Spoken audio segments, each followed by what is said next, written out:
Friends, দোগলাবাজ বন্ধু। Hello হ্যারিমা বল। তুই প্রিয়াকে বলেছিস আমি নাকি সুদীপ্তার নামে অনেক কিছু বলেছি তোকে? না তো। আরে সুদীপ্তার সাথে আমার ঝগড়া, আমি ওর সাথে কথাই বলি না, আমাদের মুখ দেখা দেখি নেই।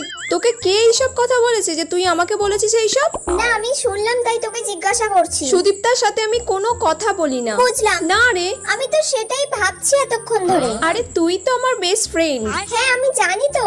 তুই কি করে বলছিস বল আমি সুদীপ্তাকে তোর নামে এইসব বলে বেড়াই?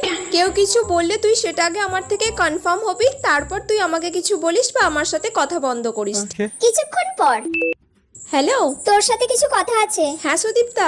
কি করছিলিস? এই তো জাস্ট বাইরে থেকে এলাম। রিমা আমার নামে অনেক কিছু বলে বেড়াচ্ছে, শুনেছিস তো? না না, রিমার সাথে আমি কথাই বলি না। বলিস না? না, ওর সাথে কেন আমি কথা বলতে যাব? সেদিন আমি ওর থেকে একটা নোটস চাইলাম, জানিস তো, দিল না আমাকে।